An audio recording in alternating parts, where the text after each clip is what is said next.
Ku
pagi hari ini.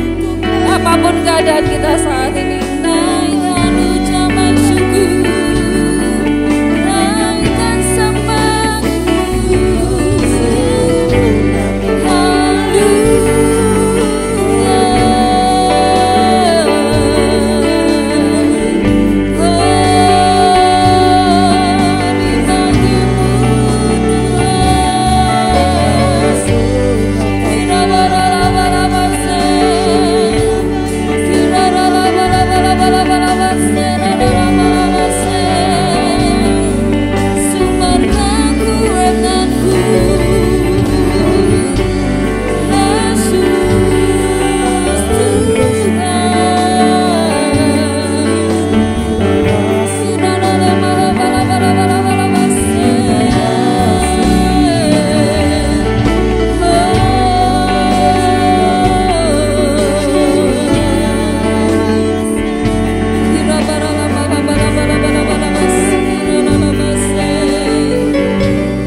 Sedikit kesaksian dari saya.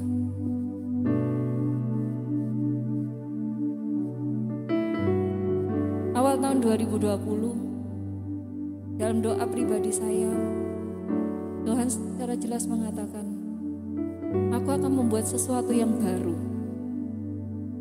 Dan waktu itu saya tangkap dalam hati saya, amin, Tuhan akan membuat sesuatu yang besar dalam hidup saya, sesuatu yang baik. Setelah memasuki Maret dan kita tahu bersama ada pandemi yang besar melanda seluruh dunia. Keadaan yang di pikiran saya itu sesuatu yang baik, itu dirubah 180 derajat oleh Tuhan. Dan itu sangat berpengaruh buat keluarga saya.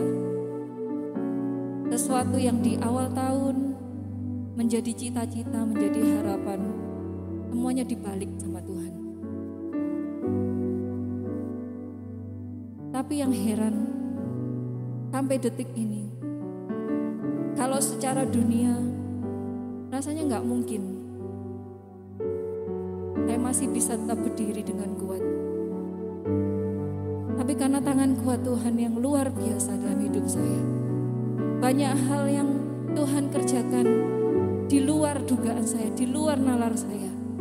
Tapi Tuhan sediakan, Tuhan berikan. Dan benar Tuhan katakan, Tuhan berikan sesuatu yang baru, sesuatu yang belum pernah ada dalam pikiran saya sebelumnya. Dan lagu ini muncul saat benar-benar saya ada di dalam lembah yang paling bawah. Bahkan orang terdekat saya pun tidak bisa membantu. Semua buntu, tidak ada jalan. Tapi satu kata, satu kalimat di dalam hati saya, hanya Tuhan sandaran hidup saya. Bahkan pasangan hidup saya mungkin tidak bisa membantu saat itu. Kita sama-sama tidak berdaya. Tapi benar-benar Tuhan yang menjadi sandaran hidup. Dan sampai detik ini, Tuhan melakukan banyak perkara yang ajaib. Tuhan banyak melakukan perkara yang luar biasa dalam hidup kita. Saya percaya kalau Tuhan bisa bekerja dalam hidup saya, Tuhan bisa menguatkan saya secara pribadi. Tuhan juga bisa menguatkan Bapak Ibu. Apapun keadaan kita siang hari ini, mari bangkit. Jangan biarkan rohmu menjadi lesu. Jangan biarkan imanmu menjadi redup. Karena hanya Tuhan sandaran hidup kita. Mari saya undang kita semua bangkit berdiri dalam hadirat Tuhan. Mari buka hati saat ini.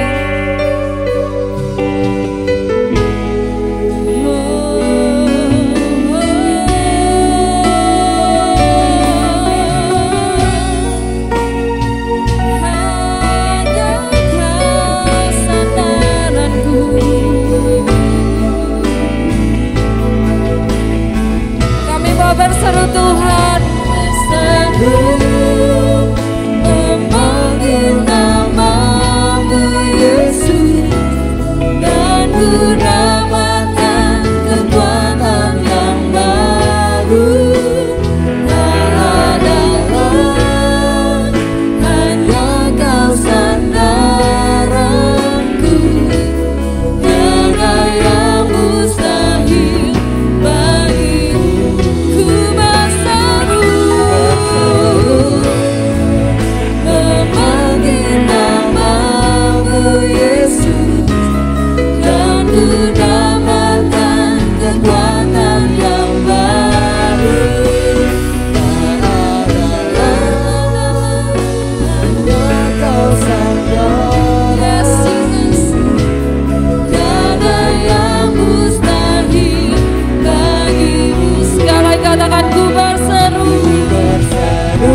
terjadi dalam dunia ini, apapun yang tergoncang dalam dunia ini, tidak ada yang mustahil bagi Engkau Tuhan.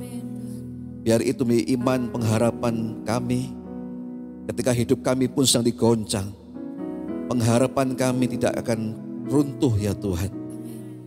Tapi kami lebih lagi berpegang berjanji-janji-Mu yang ya dan amin itu. Sebab kami tahu Tuhan, ada upah yang Kau sediakan bagi orang-orang yang setia. Terima kasih buat 15 tahun perjalanan GPI Kairos pada pagi hari ini. Kami tidak merayakan ulang tahun pada pagi hari ini. Tapi kami hanya berkata, itu karena anugerah Tuhan yang terbaik buat kami. Terima kasih Tuhan, hanya Engkau yang menuntun gereja ini.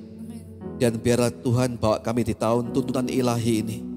Setiap jemaat-Mu Tuhan akan lebih mengalami diri-Mu sendiri. Terima kasih Tuhan karena hidup kekristenan bukan agama, tapi pengalaman dengan Tuhan. Terima kasih Bapa, kami bersyukur saat kami mau dengar firman-Mu, urapi hamba-Mu, urapi kami semua Tuhan pagi hari ini. Mari yang siap, biarlah relakan hatimu dibajak oleh firman Tuhan pagi hari ini. Yang siap terima firman Tuhan dengan saya sambil mengatakan amin. Ya, selanjutnya Bapak Ibu Shalom. Jam 10 nanti ada launching lagu kita yang kita dinaikkan oleh WL kita. Bersyukur kalau ini proyek perdana ya, GPI Kairos ini untuk boleh mewarnai dunia musik di rohani ya. Biar pujian ini hanya berkat buat setiap umat Tuhan. Dan saya doakan terus karena ada banyak program-program baru, lagu-lagu baru yang akan kita terus launching. Jam 10 di YouTube, tolong yang belum pernah ikut YouTube-nya Kairos, buka YouTube-nya. Ya, kemudian di-subscribe. Ya kan? Karena itu penting buat kita semua saudara, supaya channel ini terus berkembang. Ya, jangan hanya nonton kemudian pergi. Ada terus subscribe, jempol, kasih jempol juga. Amin. Nah, pagi hari ini saya ingin sampaikan tentang dua raja dan dua hati yang berbeda. 15 tahun perjalanan Kairos ini seumpama anak yang usia SMP 15 tahun. Dan saya bayangkan usia seperti itu sudah punya pola pikir sendiri, punya idealis sendiri ya kan. Usia 15 tahun itu sudah mulai ABG saudara. Sebetulnya usia 15 tahun ini juga harus mencerminkan usia rohani kita. Yang Tuhan bisa kagumi atas anak-anaknya. Saya ingat ketika buku yang ditulis oleh Brian J. Bailey. Ketika itu dia mendapat sebuah penglihatan yang luar biasa tentang surga. Dan dia lihat orang-orang yang di sana adalah orang-orang yang tangkas, yang cekatan, yang usianya masih produktif. Ya kira-kira usia 40 dia ngomong begitu. Usia-usia yang memang menjadi orang-orang yang produktif sekali. Nah kalau 15 tahun GP ini ada, Kairos ini, sebagai gembala saya harapkan rohani kita pun juga mencerminkan hal yang sama.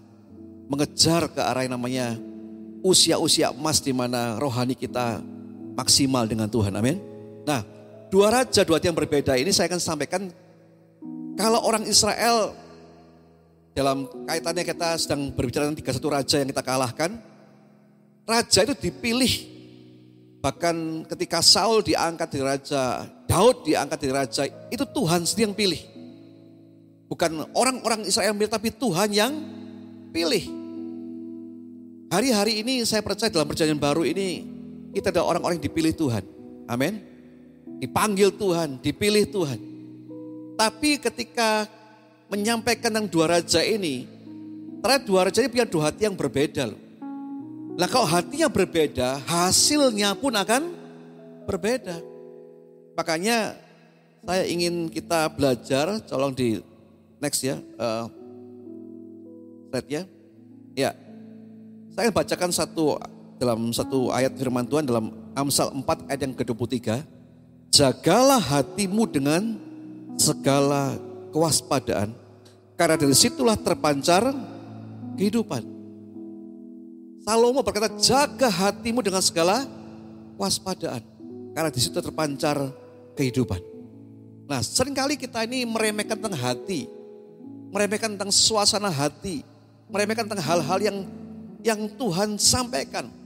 Saya percaya ketika tadi singer kita Hana dalam 2020 mendapat sebuah tuntunan Tuhan bahwa Tuhan akan menciptakan masa depan yang baru. Ingat loh, masa depan itu bukan hanya kenyamanan, kemewahan, ya, gemilang harta duniawi, bukan. Kadang-kadang Tuhan ciptakan suatu suasana yang tidak pernah kita pikirkan sebelumnya. Tapi kalau kita terus bersandar dengan Tuhan, kita akan bisa melampaui itu dan kita akan menjadi kuat dengan luar biasa. Makanya jangan pikir kalau ikut Tuhan itu enak terus. Itu sebuah pemikiran yang harus kita tinggalkan, saudara. Karena dia tuh Bapak. Bapak itu tidak akan pernah ngasih semua anaknya yang anaknya minta. Kalau anak kecil minta gunting misalnya, minta pisau misalnya. Mau bagus pisau itu ya Pak? Saya boleh gak saya bawa lari-lari? Pasti bapaknya larang bukan? Demi kebaikan anak itu sendiri. Nah, izinkan Allah itu memperkenalkan dirinya sebagai Bapak kepada kita semuanya. Sebuah keadaan yang mungkin bukan hanya kenyamanan yang kita terima, tapi sebuah keadaan yang memang tergoncang. Tapi kalau kita izinkan Bapak terus pelihara kita akan menjadi dewasa dalam Tuhan Yesus. Nah, kata jagalah hatimu, kata jaga itu artinya menjaga hati, mengawasi dengan ketat dari bahaya. Kenapa? Karena bahaya hati kita ini bukan bahaya yang kelihatan loh. Hati kita bisa kepahitan dengan orang. Itu gak kelihatan. Ketika orang berbicara tersinggung, kepahitan. Gak kelihatan tuh bahaya itu. Tapi kalau kita simpan terus bahaya itu dalam hati, itulah berbahayanya. Mungkin kita datang ke gereja dengan menggerutu, ngomel-ngomel. Itu jaga hati, saudara.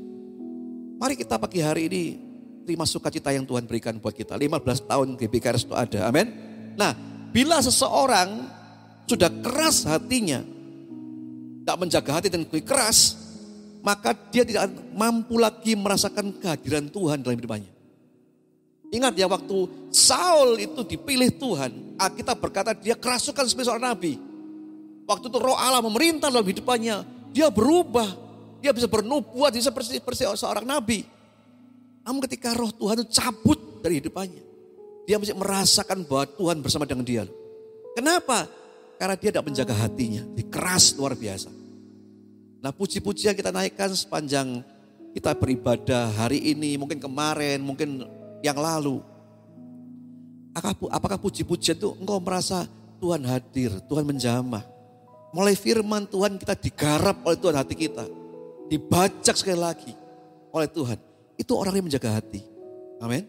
Jangan biarkan firman Tuhan yang datang bagi kita, kemudian kita lupakan. Saya sedih sekali ketika saya temui ada beberapa jemaat kita yang ketika pulang dari gereja, firman yang lupa semua ada. Yang dia ingat adalah lucunya, guyonnya dan sebagainya. Saudara, jagalah hatimu dengan segala kewaspadaan. Taruh firman ini makin kaya dalam kadar hatimu. Amin. Itu penting loh. Saya yang mengalami, saudara. Ketika saya ke dalam sebuah titik yang paling bawah sekali. Titik kehidupan saya yang saya berkata, hands up Tuhan. Saya pernah mengalami begitu, saudara. Hands up, sudah. Wes, mau Tuhan lah gimana. Tapi waktu saya dalam keadaan begitu, firman-firman yang saya tanamkan pada waktu yang lalu-lalu itu muncul. Dan menguatkan saya. Tiba-tiba firman yang tidak pernah saya bayangkan lama sekali. Mungkin seperti Tuhan gembalaku, ya kan? Tapi kemudian sebuah frasa yang kuat, tidak kurangan aku. Hanya itu. Tapi itu menjadi sebuah daya kuat yang luar biasa. Karena apa? Orang itu menjaga hati. Nah, pagi hari saya akan sampaikan tentang dua raja yang dengan dua sikap hati yang berbeda. Next. Saya bacakan saja kalau mungkin terlalu kecil itu.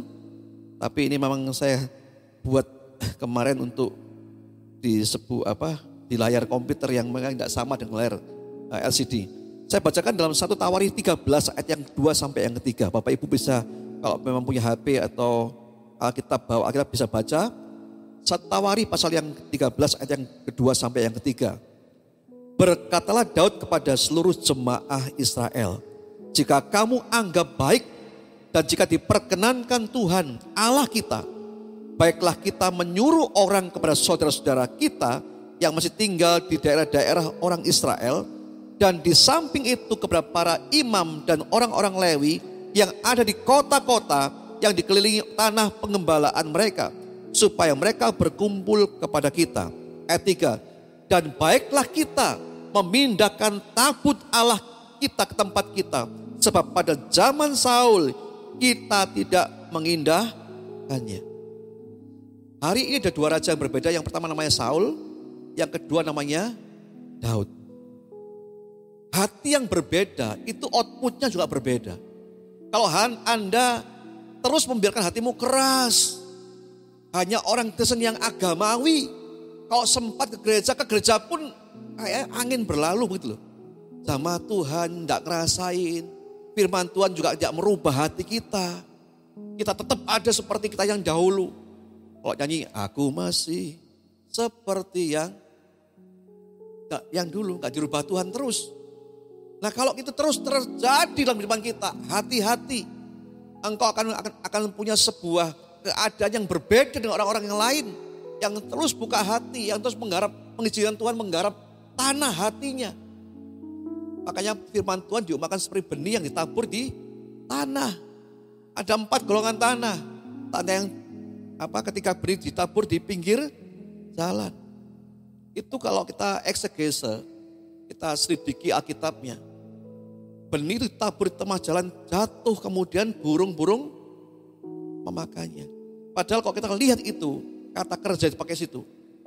Benih itu belum sampai jatuh ke tanah, belum sampai nyentuh tanah.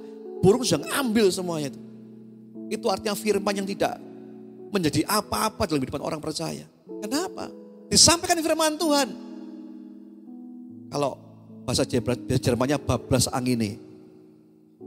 Pulang ke gereja ngapain? Gak tahu, bingung. Saya pernah sudah dalam fase remaja saya dalam sebuah gereja. Ketika firman Tuhan disampaikan, firman Tuhan waktu-waktu yang paling menjemukan buat saya. Kenapa? Karena saya gak ngerti apa-apa.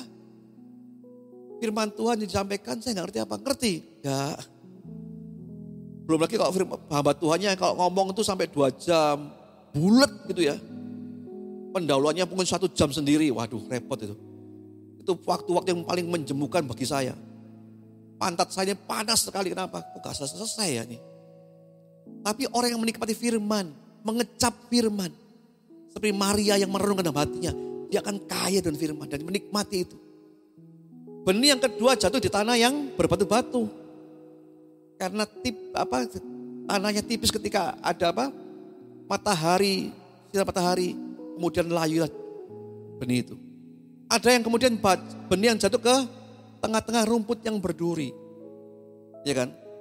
Semak berduri. Ketika muncul terhimpit oleh rumput duri-duri itu, matilah benih itu. Hal kekhawatiran hidup, jangan izinkan hari ini kekuatan hidup itu menguasai hidupmu secara hatimu secara total. Orang manusia masih takut itu wajar, ya kan? Takut itu wajar, tapi kalau sampai paranoid, itu artinya orang tidak punya Tuhan lagi. Kalau hari ini bisnis kita digoncang, katakan Tuhan, berat Tuhan. Percaya saja ada harapan bagi Tuhan, bagi orang percaya, amin. Sekali-kali Tuhan ngomong gini, aku sekali-kali tidak meninggalkan kamu. Pegang janji itu. Pasti saya percaya ada waktunya, ada jalan keluar yang Tuhan berikan buat kita. Tapi tanah yang ketiga, tanah yang subur, yang benih itu akan bertumbuh 30 kali lipat, 60 sampai 100 kali lipat. Nah, teks kita akan belajar tentang sikap hati Saul. Sikap hati Saul apa? Saya ulangi. Dan baiklah kita memindahkan tabut Allah kita ke tempat kita, sebab pada zaman Saul kita tidak mengindahkannya. Dalam King James Version mengindahkannya dipakai kata inquired, ya, artinya daras. Daras artinya apa? Mencari, membutuhkan, menyelidiki. Nah, banyak orang yang tidak mau mencari Tuhan, gak banyak orang yang membutuhkan Tuhan masalahnya. Jadi kenapa di zaman Saul sekitar 20 tahun lebih tabut Allah dibiarin? Karena orang Israel tidak membutuhkan Tuhan. Karena orang Israel tidak mencari Tuhan. Pagi hari ini kita ke gereja, saudara. Apa yang kau cari? Semestinya kita harus tahu bahwa dalam 15 tahun perjalanan ini harus kita lebih butuhkan Tuhan lagi. Amin. Membutuhkan Tuhan lebih dari segalanya. Itu lebih dari segala yang kita Mau loh Bapak Ibu. Mungkin kita juga harus mengalahkan rasa penat kita. Ya kan? Kita juga mengalahkan rasa rasa kekhawatiran kita melangkah. Makanya saya suka dengan Raja Daud ketika dia punya masalah yang begitu rupa, berat, mau dibunuh oleh anaknya Absalom. Banyak sekali lawannya. Dia ngomong gini, ketika jiwaku gundah gulana, inilah yang kupikirkan. Bagaimana aku mendahului mereka masuk ke rumah Tuhan. Kenapa Daud ngomong gitu?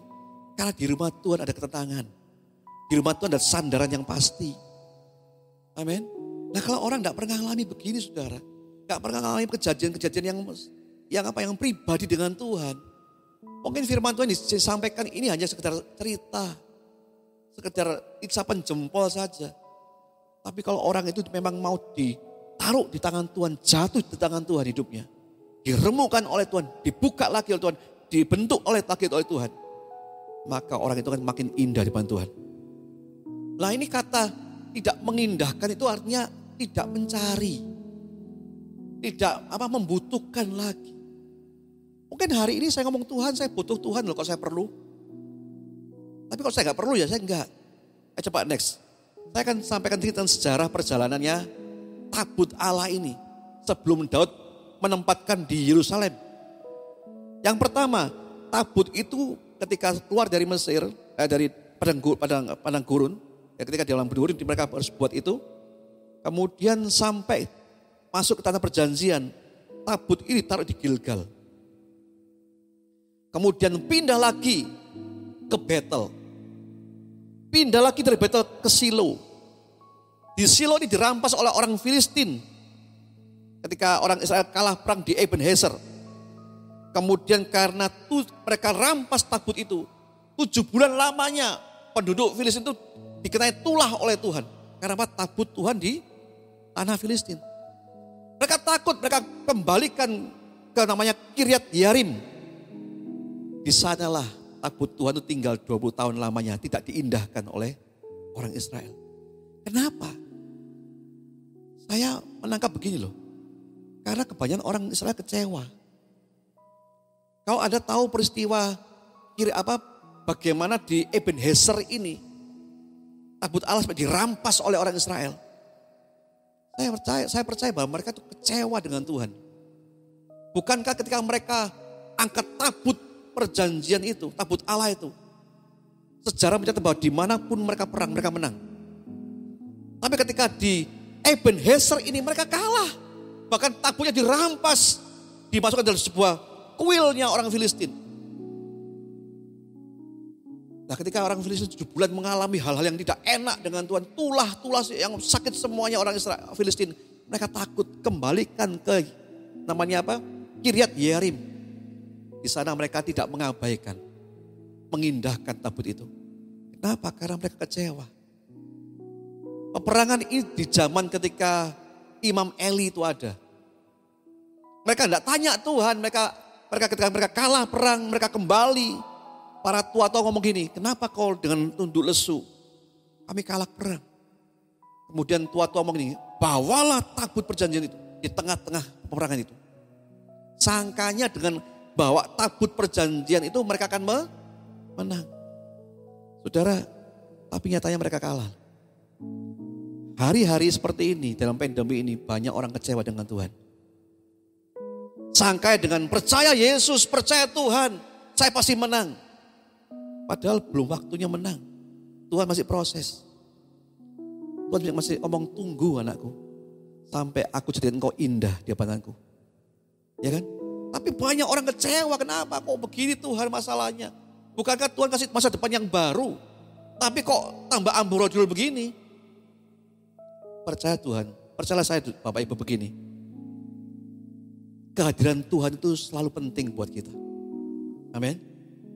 15 tahun KRS ini karena Tuhan hadir bersama kita. Kalau enggak tahu. Kita benar-benar gereja yang bergantung dengan Tuhan. Secara manusia kita gereja yang paling di wilayah Malang Timur ini GBI yang mungkin paling kurang mapan begitu loh. Orang-orang lain sudah punya gereja sendiri, kita enggak. Tiap tahun berkumpul untuk kontrak gereja. Tapi 15 tahun ini Tuhan sudah tolong kita. Amin. Biar kita makin percaya bahwa apapun keadaan kita, Tuhan pasti tolong. Kenapa 20 tahun dibiarin? Mereka ngomong, tabut Allah sudah gak ada punya kuasa lagi. Buat apa? Udah dirampas orang Filistin. Dulu cerita nenek moyang kita ketika mereka perang, bawa tabut Allah pasti menang. Tapi kami bawa itu, kami dirampas tabutnya. Dan di Kiryat Yearim itu 20 tahun lamanya. Next coba. Kata-katanya penting. Sebanyak apa engkau mencari dan membutuhkan Tuhan, itulah yang menentukan seorang tetap segar dan roh yang menyala. Meskipun di masa yang sulit. Seberapa banyak apa engkau mencari dan membutuhkan Tuhan, itulah yang menentukan seorang tetap segar dan roh yang menyala. Meskipun keadaannya sulit. Makanya hari-hari ini orang akan kelihatan transparasi begitu loh. Orangnya hanya Kristen agamawi. Digoncang ya, digoncang begini ya. Atau mungkin orang sudah makin pasif. Digoncang, katanya Tuhan tolong. Mana tolong Tuhan tolong? Ya wes gini aja lah. Kalau kita bersama dengan Tuhan, kita mau kita bisa melakukan perkara-perkara yang besar. Amin. Ada pujian yang ingin saya naikkan, Bapak Ibu sama-sama ya naikkan pujian ini. Saya percaya ini hafal.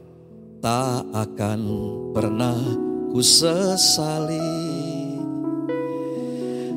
mengiring Yesus sepanjang hidupku, lewati lembah air mata, ku saksikan kemuliaan-Mu dinyatakan.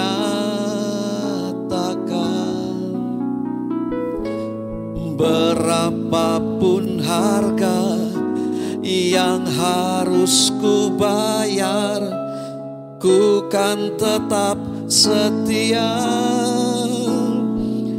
melayani, mengasihi-Mu, mengiring-Mu seumur hidupku. Janji-Mu kan tetap ku pegang teguh sampai ku dapat mahkota kehidupan. Amin. Ikut Tuhan itu bayar harga juga Bapak Ibu. Makanya kalau hari ini belum ditolong Tuhan, itu bayar harga. Yaitu apa? Tetap kobarkan iman. Saya percaya kok. Meskipun belum ditolong Tuhan, pasti ada pertolongan Tuhan. Ya kan? Perempuan yang 12 tahun pendarahan itu ketika dia dengar Tuhan lewat di kotanya, dia ngomong ini, asalku jamah saja jubahnya aku sembuh. Coba loh, Alkitab sudah ngomong berapa banyak uang yang dikeluarkan, dihabiskan untuk ke tabib A, tabib B, tabib C. Oh, mungkin ngomongnya sinse A, sinse B, sinse C gitu ya. Tapi coba loh, ketika dia dengar Yesus lewat, dia tetap kobarkan imannya, asalku jamah saja jubahnya aku sembuh. Pandemi seperti ini, kobarkan iman. Jangan hilang harapan, amin. Kalau orang sudah hilang harapannya, sudah repot. Sudah. Coba next. Tadi yang, ya. Kenapa Saul itu akan ditolak? Karena Saul itu memang mengabaikan. Dia kecewa dengan Tuhan. Kenapa? 20 tahun di Kiryat Yearim dibiarin. Karena dia menganggap gak ada lagi kuasanya itu tabut Allah.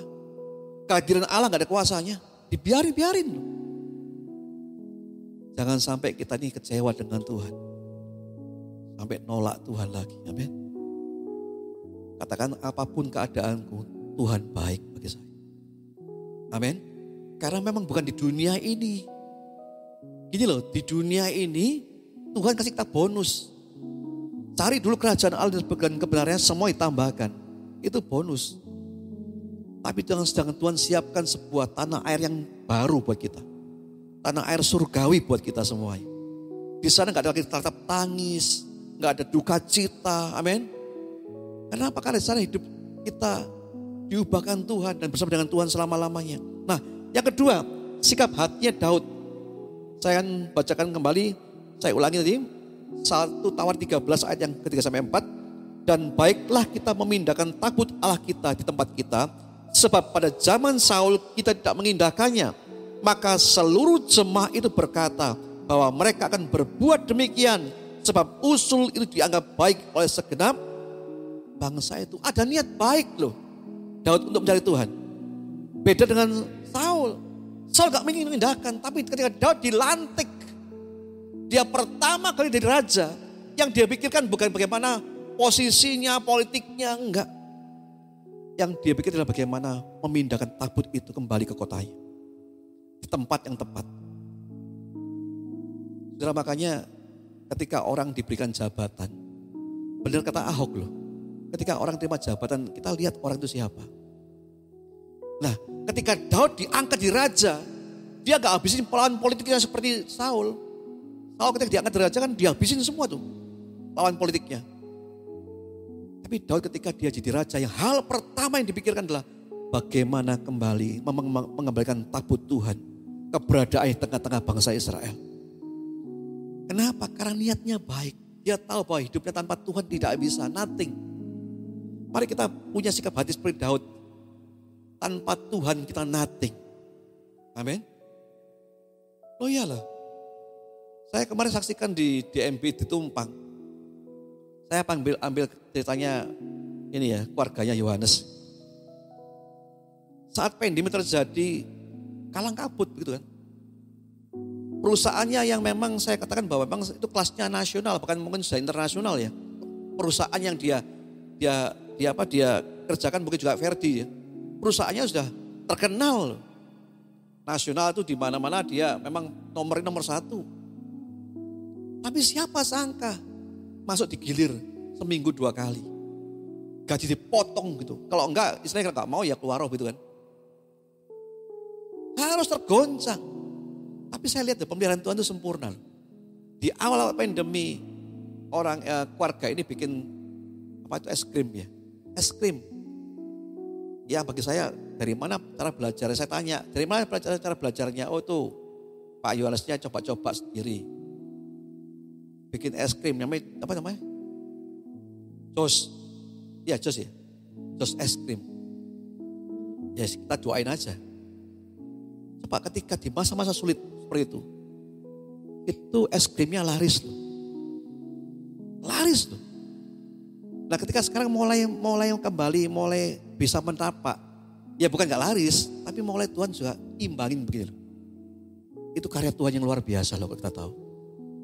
Itu Tuhan yang luar biasa loh. Kalau Tuhan biarin kita geletak ya repot kan. Sekali-kali Tuhan gak biarin kita sendiri Bapak Ibu. Kalau kita bisa menyelami Tuhan, kita akan menemukan bahwa Tuhan itu baik buat kita selalu. Amin. Nah ini niat baik oleh Daud. Tapi next, niat baik saja gak cukup sudah Bapak Ibu. Ternyata ketika niat baik Daud ini ada kesalahan yang dia buat. Saya bacakan ya dalam 1 Tawari pasal 13 ayat 7-10. Mereka menaikkan tabut Allah itu ke dalam kereta yang baru dari rumah Abinadab, sedang Usa dan Ahio mengantarkan kereta itu. Ini kereta yang baru. Jadi kereta yang anyar grace, baru grace. Belum pernah dinaiki siapa-siapa. Karena apa? Daud tahu bahwa ini penghormatan buat Tuhan. Dinaikkan kereta yang baru. Sikap hatinya benar. Tapi caranya salah Bapak Ibu. Ayat 8. Daud dan seluruh orang Israel menari-nari di hadapan Allah dengan sekuat tenaga diiringi nyanyian, kecapi, gambus, nerabana, teracap dan nafiri. Ketika mereka sampai ke tempat pengirikan Gikidon, maka Usa mengulurkan tangannya memegang tabut itu, maka karena lembu-lembu itu tergelincir, maka bangkitlah murka Tuhan terhadap Usa. Lalu ia membunuh dia oleh karena Usa telah mengulurkan tangannya kepada tabut itu, ia mati di sana di hadapan Allah. Jadi Bapak Ibu, niat baik saja gak cukup. Harus ada cara yang benar untuk kita bisa menaruh Tuhan, menempatkan Tuhan dalam hidup kita secara pribadi, lepas pribadi. Kok hanya modal, aku mau ikut Tuhan, cari Tuhan. Itu niat baik. Tapi saya percaya bahwa Tuhan itu harus dicari dengan caranya. Bukan cara kita. Kita cari Tuhan karena apa motivasinya? Ada orang yang cari Tuhan karena apa? Pengen kaya, pengen sukses, pengen hidup melimpah di dunia ini. Saya percaya banyak orang tergoncang ekonominya, usahanya. Kita cek apakah itu memang kesalahan kita. Kalau kita salah, minta ampun dengan Tuhan. Di masa-masa yang lalu, mungkin kita punya roh yang namanya the spirit of greedy, tamak. Oh, sudah dapat ini, mau minta lagi. Itu kesalahan kita. Tuhan hajar kita pada hari ini supaya kita lebih baik lagi. Nah, saya next ya. Saya akan sampaikan begini. 1 Tawarikh 15 ayat yang kedua. Pada waktu itu berkala Daud, janganlah ada yang mengangkat tabut Allah jikalau bukan orang Lewi. Sebab mereka yang telah dipilih Tuhan untuk mengangkat tabut itu dan untuk menyelenggarakan kebaktian sampai seterusnya. Tuhan itu harus dicari sesuai dengan caranya, bukan cara kita. Tuhan harus disembah dengan caranya, bukan cara kita. Makanya kadang-kadang orang kan nggak tahu itu doanya nuntut Tuhan terus. Oh Tuhan nggak begini, awas ya. Tuhan nggak begini, awas ya. Mari izinkan Tuhan itu memerintah dalam hatimu supaya apa? Rohmu tetap segar. Jangan sampai kita nggak segar roh kita. Amin. Nggak segar, jiwa kita sudah mulai kering. Ke gereja cuma hanya karena kewajiban. Ke gereja cuma hanya karena ini orang Kristen. Di gereja Anda nggak mengalami Tuhan. Tanya dalam dirimu.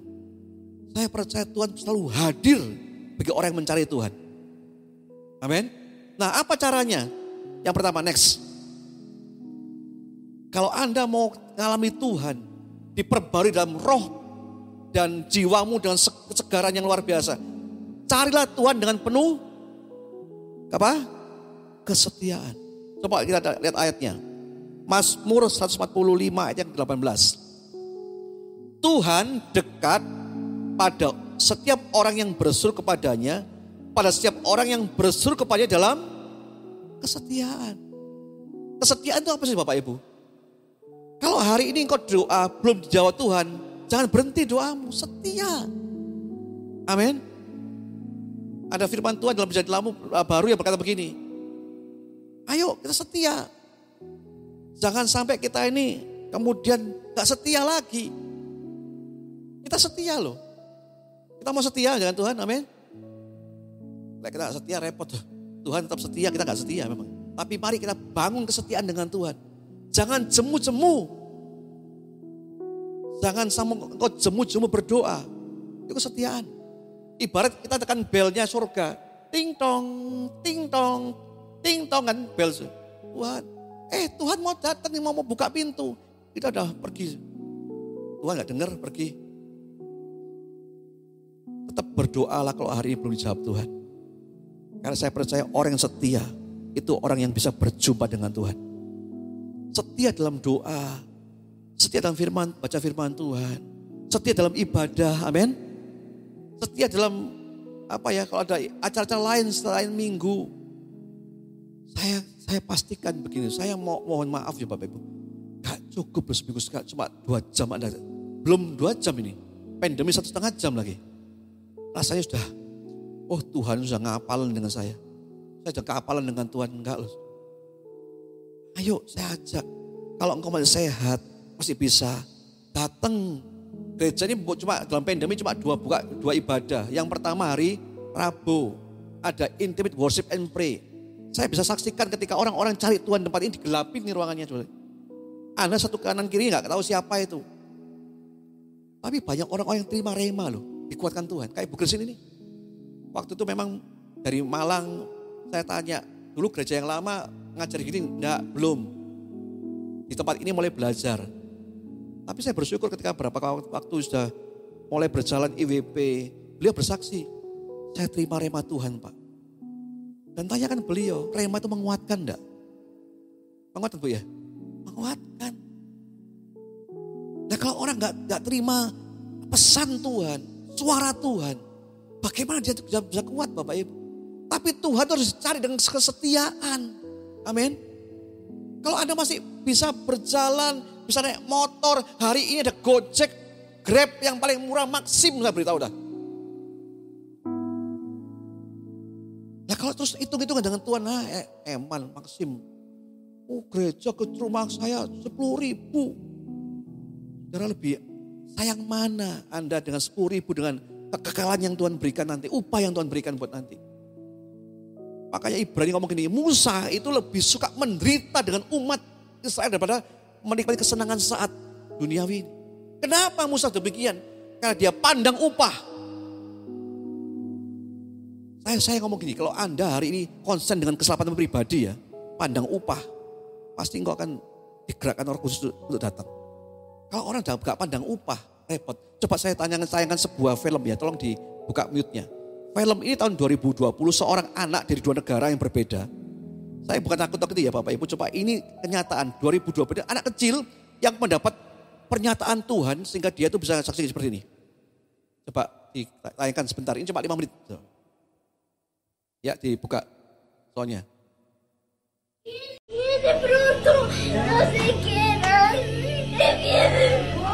No se queden, él viene pronto.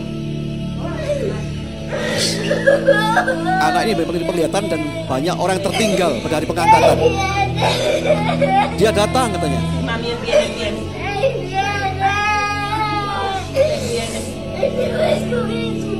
Yesus datang menjemput umatnya. Tuhan datang untuk menjemput umatnya. Dia datang.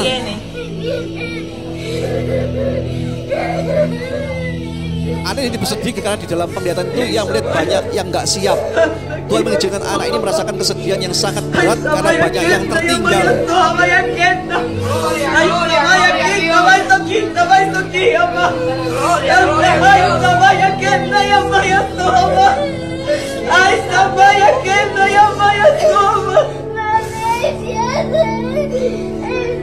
Ya, ini yang berbeda. Tahun yang sama 2020 negara yang berbeda. Ini anak juga kecil mendapat penglihatan. Did Jesus talk to you? Bisa baca ya? What did he tell you? Why you crying? We can always be together, not falling apart. Oh. Don't cry. Jesus loves you, right? Yeah, but I feel bad. You feel bad? Why? Because Why do you feel bad? Because I miss Jesus. You miss Jesus too. Why do you feel bad? Huh? I just don't want to be back. Mamanya dia gak terangkat. Oh, that's so nice, baby. That's so nice. I only want miss Tito.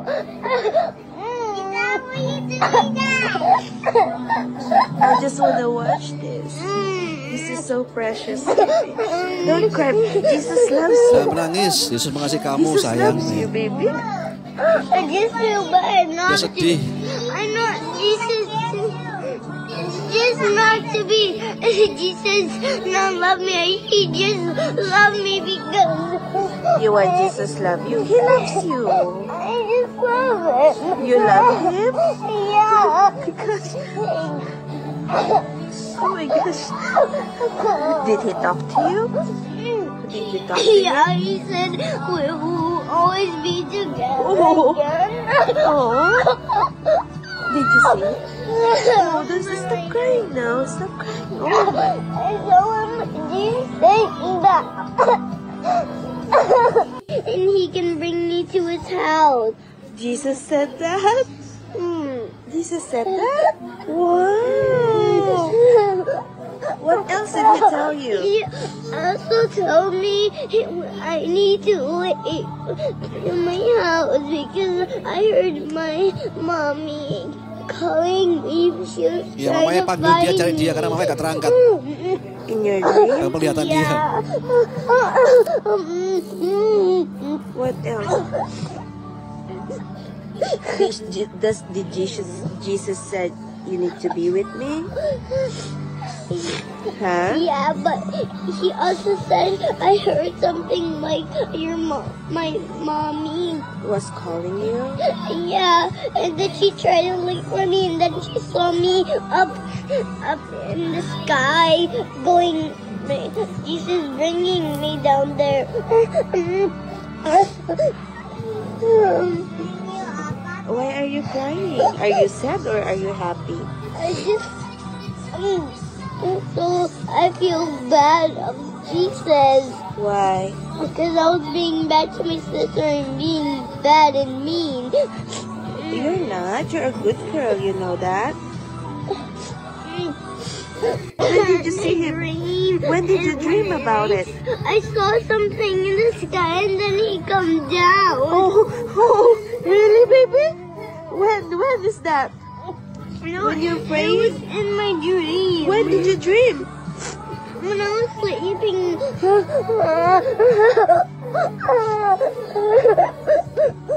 What did he tell you? We'll always be together and play again. Did he forgive you? Did he Yeah. say he loved you? Don't cry, no. You'll be fine. You'll be fine. You are lucky because you saw Jesus. You know you are lucky because you saw him.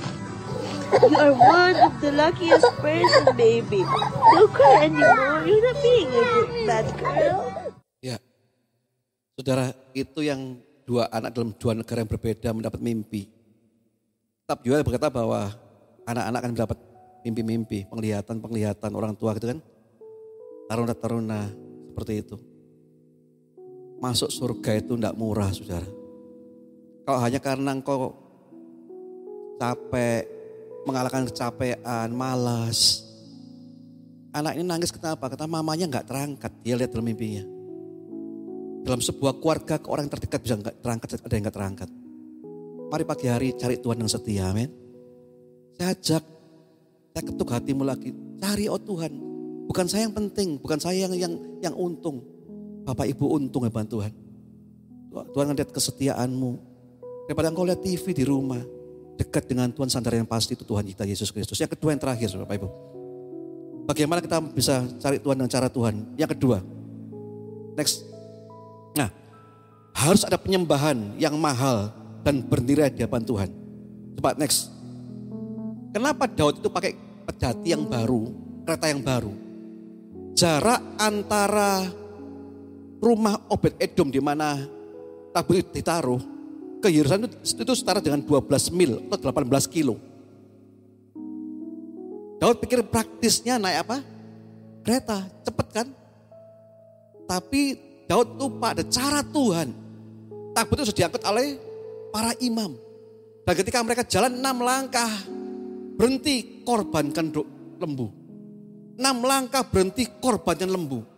6 langkah berhenti korban lembu. Berapa jam itu lamanya 18 kilo itu. Bukan hanya berapa jam, berapa mahalnya korban itu.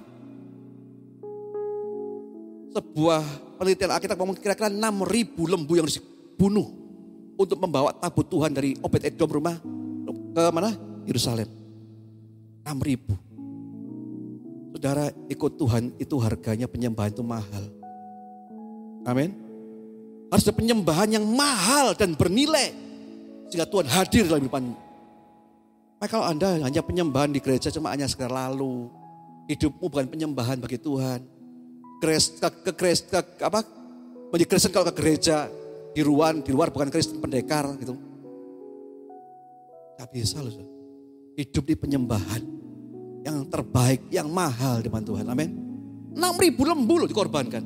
Mahalnya bagaimana? Tapi untuk cari Tuhan, itu perlu harga yang mahal yang Anda bayar. Tuhan tidak gampang dicari seperti apa ya? Seperti cari. Kalau Anda lihat waktu kecil main bentengan itu ya, tahu ya?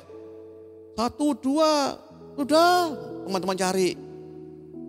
Peta umpet, kalau saya bilang bentengan ya. Peta umpet, lah kena. Itu kan. Bukan seperti itu. Tuhan itu harus dicari dengan sebuah penyembahan yang bernilai, yang mahal. Baru dia mau hadir. Karena apa? Hati yang seperti itu adalah hati yang Tuhan berkenan dalam kehidupan orang seorang. Bertahta lebih dalam hatinya. Coba next terakhir. Penyembahan yang kita berikan haruslah sebanding dengan minyak narwastu yang mahal. Siapa yang memberi? Maria kan? Saya ulangi ya, saya bacakan ayatnya. Markus 14 ayat 3, ketika Yesus berada di Betania di rumah Simon si Kusta, dan sedang duduk makan, datanglah seorang yang perempuan yang membawa satu buli-buli pualam berisi minyak narwastu murni yang mahal harganya. Setelah dipecahkan leher buli-buli itu, dicurahkan minyak itu ke atas kepala Yesus. Penyembahan kayak begitu loh Bapak Ibu. Tuhan menghargai penyembahan yang mahal, yang keluar dari lubuk hati yang hancur. Itu Tuhan hargai. Makanya ayo kita sungguh-sungguh dengan Tuhan ya. Jangan abaikan pesan kedatangan Tuhan. Saya sudah dengar dari dulu. Kapan Tuhan kembali, kapan-kapan. Tapi mari kita belajar. Tuhan sudah dekat waktunya. Mari kita berkenan kepada Tuhan. Saya lihat video tadi, saya juga ada rasa takut. Apakah saya berkenan? Apakah saya layak? Tapi saya ingat Musa itu mengabaikan kesenangan jadi menjadi putranya Firaun. Dia lebih suka menderita dengan orang-orang Israel. Kenapa? Karena dia mengejar upah yang lebih baik. Dalam dunia ini kau mungkin mengalami kesengsaraan, air mata, kepedihan, goncangan ekonomi. Tapi terus cari Tuhan, pandang Tuhan. Karena upah yang terbaik Tuhan sediakan buat kita semuanya. Amin. Next, kita baca sama-sama. 1, 2, 3. Hati yang mencari dengan kesetiaan akan berjumpa dengan air. Kehidupan yang membuat hidup kita tetap segar dan menyala-nyala melayani Tuhan. Amin. Saya undang bagi diri Bapak Ibu, saya ajak WL Singer maju ke depan. Dan sungguh-sungguh kita menyembah Tuhan hari ini.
Memanggil namamu Yesus.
dapatkan kekuatan yang baru. Tak ada lain, hanya Kau sandaranku. Tiada yang mustahil bagiku. Ku berseru Tuhan, ku berseru, memanggil nama-Mu Yesus, dan ku dapatkan kekuatan yang baru. Tiada lain, hanya Kau sandaranku. Amin. Tiada yang mustahil bagimu. Tiada yang mustahil bagimu. Tiada yang mustahil, tiada yang mustahil bagimu.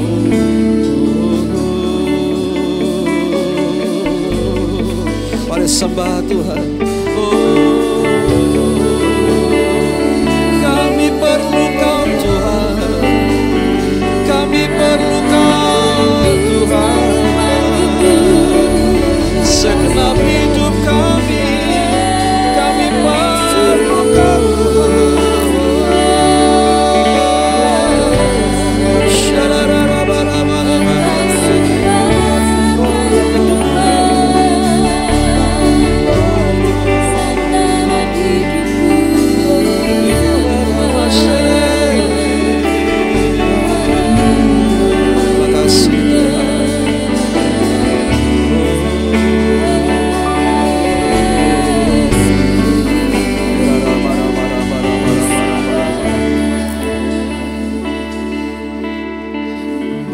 Biar 15 tahun ini Tuhan Yesus, Engkau ingatkan kami tuntunan Tuhan yang ajaib.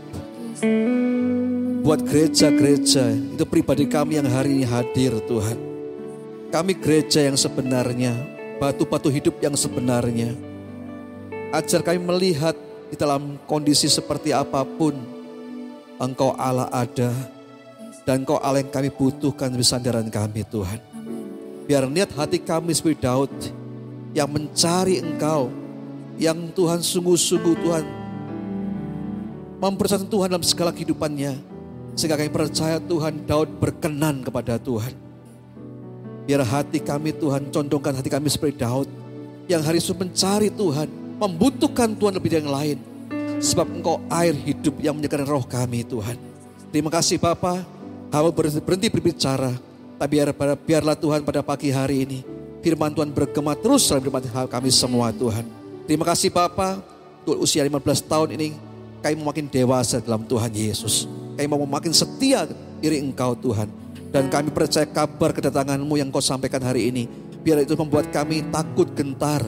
Dan kami bersama diri kami sebegitu rupa, sambil kami layak Tuhan berjumpa dengan Engkau. Terima kasih Bapa, kami bersyukur dalam nama Tuhan Yesus. Haleluya. Amin. Silakan duduk kembali dalam hadirat Tuhan. Bapak Ibu diberkati dengan kebenaran firman Tuhan. Amin. Mari kita akan persiapkan hati kita, persiapkan diri kita dengan sebaik-baiknya, hingga kita menjadi pribadi yang siap saat kedatangan Tuhan nanti.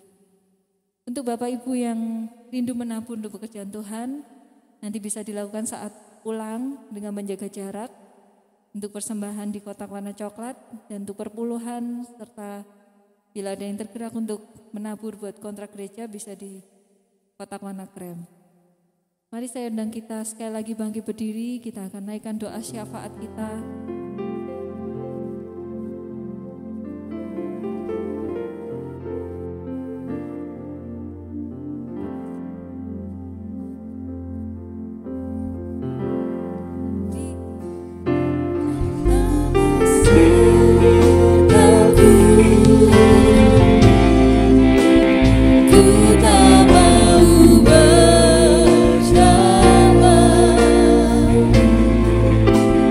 Ku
ini kami menyadari bahwa kalau kami ada sebagaimana kami ada, semua itu karena kasih karunia Tuhan di dalam kehidupan kami. Bahwa hari lepas hari yang kami jalani, kami melewatinya, senantiasa kami membutuhkan Tuhan di dalam kehidupan kami. Terima kasih Tuhan Yesus buat berkat pemeliharaan Tuhan bagi gereja-Mu di tempat ini Tuhan. Bagi GBI Kairos kami mengucap syukur Tuhan buat 15 tahun Tuhan. Engkau menjagai gereja ini Tuhan. Engkau mempertahankan gereja ini Tuhan. Kami percaya Tuhan, semua karena berkat dan anugerah-Mu yang melimpah-limpah bagi gereja-Mu ini Tuhan.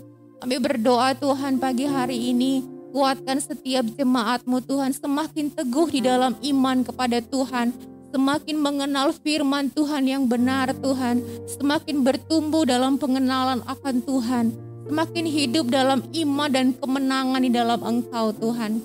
Terima kasih Tuhan Yesus, kami juga berdoa untuk Bapak dan Ibu Gembala kami Tuhan. Kau memberikan urapan yang baru Tuhan.